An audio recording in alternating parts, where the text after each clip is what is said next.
جنت کی چابی ہاتھ میں ہے۔ تو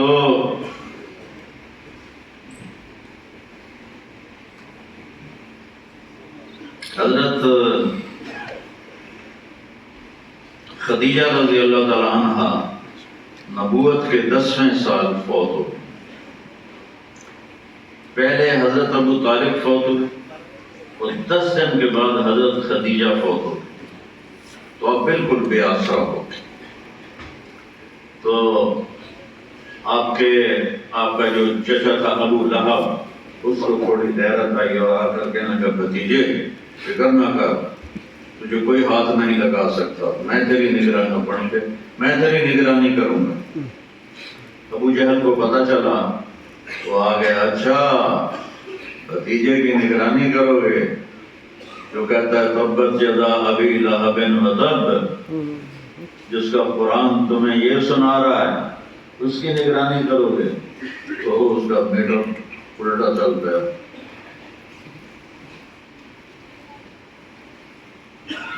کہنے لگا میرا کوئی ذمہ نہیں۔ تو پھر آپ پر جو مار پڑی ہے اور آپ کو جو پتھر لگے ہیں اور آپ کو جو گھسیٹا گیا ہے، یہ سارا کچھ حضرت خدیجہ اور حضرت ابو طالب کے انتقال کے بعد ہوا ہے۔ تو آپ اس سے گھبرا کر طائف گئے کہ شاید طائف والے میری بات مان لیں۔ تو میں نے وہ جگہ دیکھی جہاں آپ کو پتھر پڑے، اور وہ جگہ دیکھی جہاں آپ بے ہوش ہو کر گرے، اور آپ کو وہاں ایک درخت کے نیچے زید ابن ثابت نے آپ کو وہاں پناہ دی، اور وہاں آپ کے غلام جو تھے، اتنے پتھر پڑے کہ آپ کی ساری پنڈلیاں لہو لہان ہو گئی اور لہو جوتوں میں جم گیا، اور اتنا ٹائٹ ہو گیا جوتا کہ اتارنا مشکل ہو رہا تھا۔ اور آپ کو دیکھ کر عتبہ بن ربیعہ، جانی دشمن جو جنگ بدر میں جس کے ہاتھ میں جھنڈا تھا، اس نے دیکھا تو کہنے لگا ہائے عبداللہ کے بیٹے کا کیا حال ہو۔ تو رشتہ داری تو تھی قریب، اس نے جلدی سے انگور توڑے اور پلیٹ میں رکھے اور اپنے غلام کو بلایا، عباس کو، کہا یہ لے جا اور اسے کہنا تجھے رشتہ داری کی قسم یہ کھا لے، رد نہ کر، دشمنوں کو جن پہ ترس آیا۔ تو وہ لے کر آیا، آپ کے سامنے رکھے، آپ نے بسم اللہ پڑھ کے کھائے۔ تو عباس کہنے لگا یہ بسم اللہ تو یہاں کوئی نہیں کہتا، یہ تم نے کہاں سے سیکھا ہے؟ تو انہوں نے کہا میں اللہ کا نبی ہوں، یہ اللہ کی طرف سے مجھے سکھایا گیا ہے۔ تو وہ آپ پہ ایمان لے آیا، کلمہ پڑھ گیا۔ اس کے بعد آپ نے اللہ سے دعا کی، کیا کہا؟ ایک جملہ سناتا ہوں، اِلَى مَنْ تَقِلُنِي، یا اللہ تو نے مجھے کن کے حوالے کر دیا؟ اِلَى عَدُوٍ يَتَجَحَّمُ اور اِلَى بَعِيدٍ يَظْلِمُ، یا اللہ تو نے مجھے غیروں کے حوالے کر دیا جنہوں نے میرا یہ حال کر دیا ہے کہ میرے لہو لہان ہو گئے، پیر بھی، پنڈلیاں بھی۔ ایسی درد بھری دعا تھی کہ اللہ کی غیرت جوش میں آئی اور جبریل آ گیا، یا رسول اللہ ساتھ ایک اور فرشتہ، یہ پہاڑوں کا فرشتہ ہے، آپ حکم کریں ان کے اوپر پہاڑوں کو میں ایسے ملا چکی کی طرح پیس کے رکھ دوں گا۔ تو میں قربان جاؤں رحمت للعالمین پر۔ آپ نے فرمایا یہ نہیں تو ان کی نسلیں ایمان لائیں۔ تو جب یہ آپ کی بے بسی انتہا کو پہنچی اور آپ جب مکے کے قریب پہنچے تو آپ مکے میں داخل نہیں ہو سکے، اتنا خوف تھا۔ تو آپ نے اخنس بن شریح کو پیغام بھیجا، مجھے پناہ دو، میں اندر آنا چاہتا ہوں۔ اس نے انکار کر دیا۔ پھر مطعم بن عدی کو پیغام بھیجا، مجھے پناہ دو، میں اندر آنا چاہتا ہوں۔ نہیں، صفوان بن امیہ، صفوان بن امیہ کو پیغام بھیجا مجھے پناہ دو میں اندر آنا چاہتا ہوں، اس نے بھی انکار کر دیا۔ پھر سہیل ابن عمر کو پیغام بھیجا مجھے پناہ دو میں اندر آنا چاہتا ہوں، اس نے بھی انکار کر دیا۔ پھر آپ نے مطعم بن عدی کو پیغام بھیجا کہ مجھے پناہ دو میں اندر آنا چاہتا ہوں، تو وہ باہر گیا اپنے بچوں کو لے کر اور آپ کو تلواروں کے سائے میں لے کر آیا اور مکے میں آ کے اعلان کیا کہ میں نے ان کو پناہ دی ہے۔ ابو جہل کہنے لگا اس کا کلمہ پڑھ کے یا ویسے؟ نہیں ویسے، کلمہ میں نے نہیں پڑھا۔ کہ ٹھیک ہے ہم تیری پناہ کو مانتے ہیں۔ جب یہ آپ کی کیفیت ہو گئی کہ اپنے شہر اپنے گھر میں داخل ہونا ناممکن ہو گیا، تو اسی رات آپ حضرت ام ہانی، آپ کی حضرت علی رضی اللہ تعالیٰ عنہ کی بہن، ان کے گھر میں آپ بیٹھے ہوئے ہیں، جبرائیل آتا ہے، یا رسول اللہ، اوپر استقبال کے سارے سامان مکمل ہیں، آپ کو اللہ نے بلایا ہے۔ جب دکھ کی انتہا آئی تو عزتوں کی انتہا آئی۔ کہا کدھر جانا ہے؟ آپ کو ساتھ لیا اور حتیم جو بیت اللہ سے باہر ایسے بنی ہوئی ہے ایک دیوار، وہاں آپ کو لٹایا، اور یہ یہاں تھوڑا سا یہ جگہ گہری ہوتی ہے، یہاں انگلی رکھی یہاں، اور یہاں سے لے کر ناف تک سارا پیٹ ایسے چاک کر دیا، نہ کوئی خون کا قطرہ نکلا اور نہ کسی چیز کو کاٹا گیا، بس اوپر سے انہوں نے یوں کیا تو سینہ کھل گیا، تو زمزم کے پانی کا تھال تھا، اس سے آپ کے دل کو دھویا۔ اس کے بعد ایک تھال تھا جس میں نور تھا اور حکمت تھی، پھر وہ آپ کے دل میں ڈالا حکمت کو اور نور کو۔ پھر اس کے بعد دل کو، یہ جو دل کے آپریشن ہوتے ہیں تو دل کو پہلے مشین کے ساتھ کنیکٹ کرتے ہیں اور دل پمپ کرتا ہے، اور میرا بھائی ڈاکٹر ہے نا، وہ بتاتا رہتا ہے، دل کا ڈاکٹر ہے۔ یہاں میرے نبی کا دل نکال کے باہر رکھ دیا، اور آپ دیکھ رہے ہیں کہ کیا ہو رہا ہے۔ دل کو نکال کے باہر رکھ دیا اور آپ زندہ ہیں، آپ سانس لے رہے ہیں، آپ کا خون چل رہا ہے۔ وہاں تو پورے خون کو مشین پہ کنورٹ کر دیتے ہیں، وہ مشین چلاتی ہے جو کہ دل کو تھوڑی دیر کے لیے اسٹاپ لگا دیتے ہیں۔ پھر اس کو دھویا گیا، ایک دفعہ دھویا گیا، ایک دفعہ اس کو چیرا گیا، پھر اس میں حکمت اور ایمان کو بھرا گیا، پھر اس کو سیا گیا اور کوئی نشان کوئی نہیں۔ پھر جہاں دل ہوتا ہے وہاں جبرائیل نے ایسے کر کے رکھا تو ساری رگیں آ کے اپنے آپ مل گئیں، اور سینے پہ ہاتھ پھیرا تو سارا سینہ جڑ گیا، کوئی نشان نہیں۔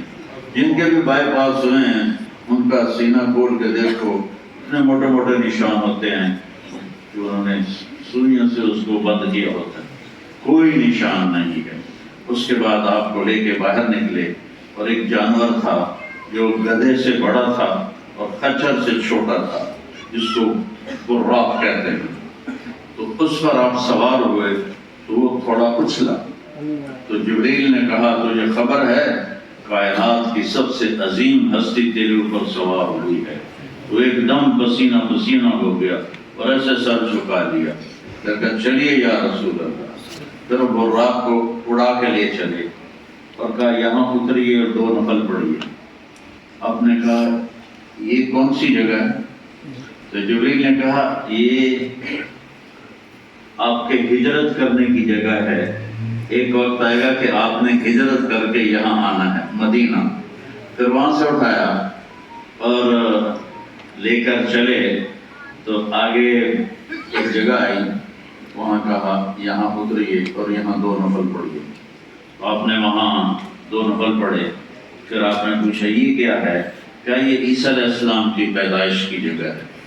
پھر کہا چلیے آگے ایک اور جگہ بتایا کہ یہاں نفل پڑھیے، نفل پڑھے تو کیا ہے؟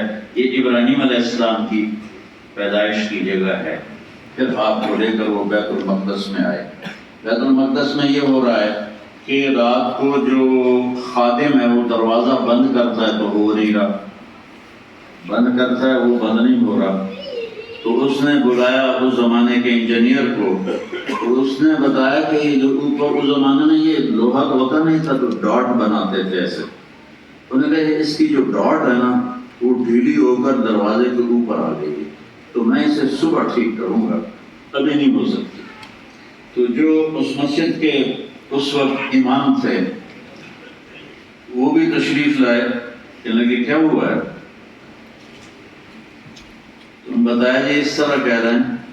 کہنے لگے نہیں، ڈاٹ کا مسئلہ نہیں، آج آخری نبی نے آنا ہے، اس کے استقبال میں دروازہ کھلا رکھا گیا ہے.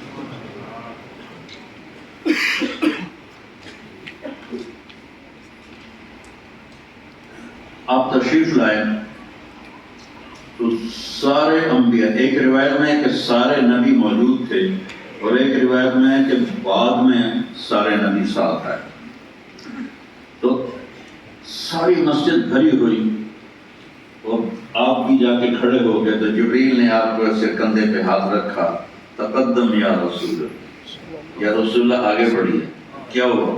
کہ نماز پڑھائیے. آپ امام الانبیاء ہیں، ہمارے نبی امام الانبیاء ہیں، نبیوں کے بھی نبی ہیں. انا نبی الانبیاء، میں نبیوں کا بھی نبی ہوں. مفاتیح الجنت بیدی یوم القیامہ، قیامت کے دن جنت کی چابی میرے ہاتھ میں ہوگی. لواء الحمد بیدی یوم القیامہ، اللہ کا جھنڈا میرے ہاتھ میں ہوگا قیامت کے دن. اور پورے نبیوں پر جنت حرام ہے جب تک میں نہ چلا جاؤں، اور ساری امتوں پہ جنت حرام ہے جب تک میری امت نہ چلی جائے. تو وہاں نماز پڑھائی، پھر براق کو وہیں چھوڑ دیا. براق پہ آگے نہیں گئے. براق صرف دارالاسباب کے لیے ہے، مکہ سے لے آنا ہے قدس تک، بیت المقدس تک. وہاں براق کو باندھ دیا. اس کے بعد جبریل کے ساتھ آپ اوپر گئے ہیں، لیکن جبریل نے آپ کو نہیں اٹھایا، آپ کو کندھوں پہ نہیں بٹھایا، آپ کو پروں پہ نہیں بٹھایا. جبریل ساتھ ہیں اور آپ بھی ساتھ ہیں. اس کو میرا رب کہہ رہا ہے سبحان الذی اسری بعبدہ لیلا من المسجد الحرام الی المسجد الاقصی. عربی زبان کا قاعدہ ہے کہ اسرا کا لفظ ہوگا تو بعبدہ ہی نہیں ہوگا، عبدہ ہوگا، عبدہ. اور اگر با ہوگی تو پھر اسرا نہیں ہوگا، پھر سرا ہوگا. اگر بعبدہ ہی ہے تو پہلے ہوگا سبحان الذی سرا بعبدہ. ٹھیک.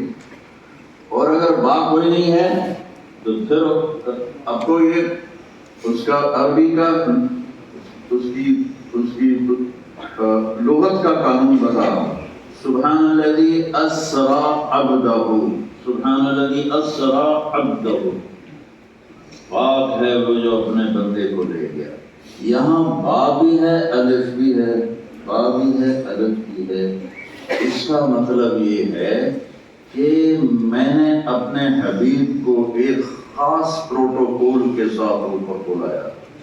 جبریل کا محتاج نہیں کیا. جبریل ساتھ ہے، جبریل ساتھ چل رہا ہے، لیکن جبریل کا محتاج نہیں کیا کہ یا رسول اللہ میں آپ کو اوپر لے کر گیا.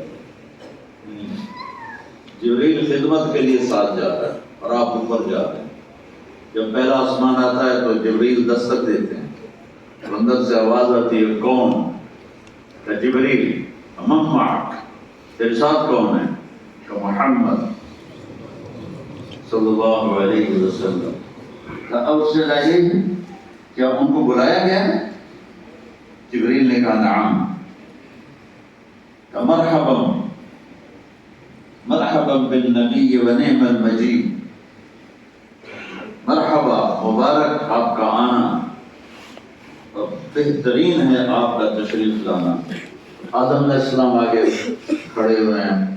میں اپنی طرف سے کہہ رہا ہوں، پھولوں کے ہار لے کر اور گلے لگاتے ہیں اور کہتے ہیں میرا بیٹا آ گیا، میرا نیک نبی آ گیا.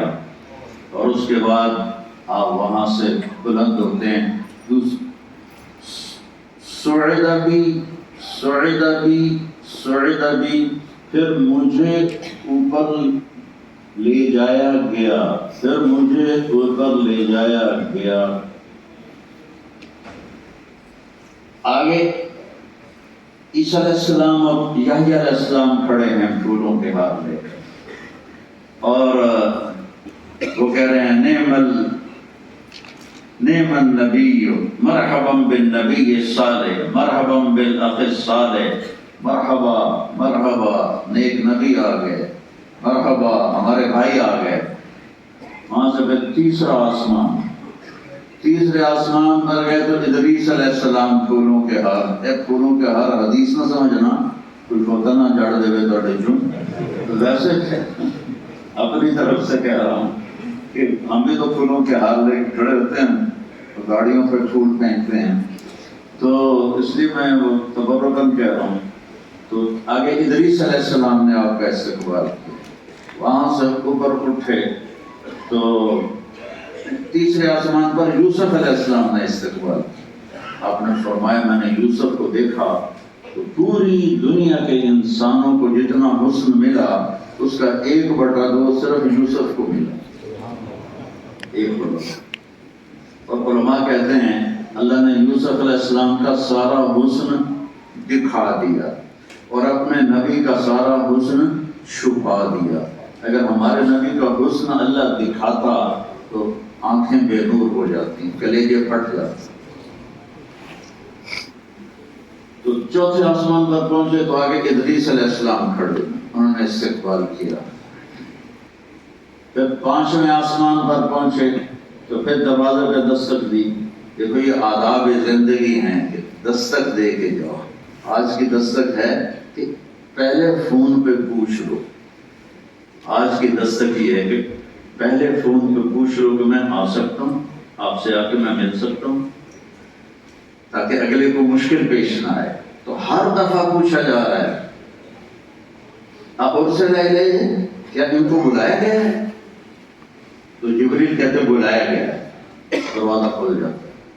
5ویں آسمان پر گئے تو ہارون علیہ السلام کھڑے تھے، وہ آپ کا استقبال فرما رہے تھے۔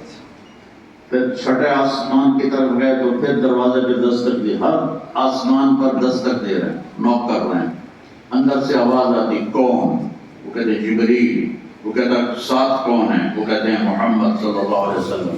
پھر وہ پوچھتا ہے کیا ان کو بلایا گیا ہے؟ پھر وہ کہتے ہیں بلایا گیا ہے۔ پھر وہ دروازہ کھولتا ہے تو آگے موسیٰ علیہ السلام کھڑے تھے، وہ کہنے لگے نعم المجید مرحبا بذات الصالح والنبی الصالح، اور استقبال کیا اور ان کو آگے رخصت کیا اور ہونے لگے۔ تو فرشتہ نے پوچھا کیوں رو رہے ہیں؟ کیا رو اس بات پہ رہا ہوں کہ یہ نبی آئے تو میرے بعد میں ہیں، لیکن ان کی امت میری امت سے بہت زیادہ ہوگی۔ پھر 7ویں آسمان پر پہنچے، پھر آواز آئی کون؟ جبریل۔ ساتھ کون ہے؟ محمد صلی اللہ علیہ وسلم۔ بلایا گیا ہے؟ کہاں بلایا گیا ہے۔ دروازہ کھلا تو آگے ابراہیم علیہ السلام۔ ابراہیم علیہ السلام آپ کے قریبی دادا ہیں آدم علیہ السلام کے نسبت، تو وہ ایسے کر کے نا بیت اللہ کی دیوار کے ساتھ ایسے ٹیک لگا کے بیٹھے ہوئے تھے، اور یہاں تک داڑھی تھی ان کی، ناس تک ایسے بیٹھے ہوئے۔ تو باقی انبیاء تو پہلے کھڑے ہوئے تھے، پہلے سے کھڑے تھے، لیکن جو ابراہیم علیہ السلام ہے نا ان میں سے کوئی ممبر کا چنگا بڑا ہو کے کام بالکل پیچھے ہی چلا گیا۔ مسجد سونی بنا رہے، ممبر بھی سونا بنا رہے، مسجد پہ خرچ کرو یا آپ کی جنت کا ذخیرہ ہے۔ تو آگے ابراہیم علیہ السلام ایسے کر کے بیٹھے ہوئے۔ تو ابراہیم ہمارے نبی نے پوچھا یہ بزرگ کون ہیں؟ سفید داڑھی، کہیں آپ کے دادا ہیں ابراہیم علیہ السلام۔ پھر آپ آگے بڑھے تو حضرت ابراہیم علیہ السلام کھڑے ہو گئے اور آپ کو گلے لگایا کہ میرا پیارا بیٹا آ گیا، میرا نیک نبی آ گیا۔ اور کسی نبی نے یہ بات نہیں کی جو میں ابھی بتانے لگا۔ فرمایا کہ بیٹا اپنی امت کو میرا سلام کہنا۔ کسی نبی نے یہ پیغام نہیں دیا۔ ابراہیم علیہ السلام نے فرمایا کہ اپنی امت کو میرا سلام کہنا، اور انہیں بتانا کہ جنت ایک کھلا میدان ہے، جتنے مرضی درخت لگا لو برمنگھم میں رہتے ہوئے، اس کے درخت ہیں سبحان اللہ، الحمدللہ، لا الہ الا اللہ، اللہ اکبر، ہر ایک تسبیح پہ ایک درخت جنت میں اللہ لگا دیتا ہے۔ تو وہاں سے آگے چلے تو سدرۃ المنتہا آ گیا۔ سدرۃ المنتہا کے سامنے بیت المعمور، ایک بیت اللہ ہے،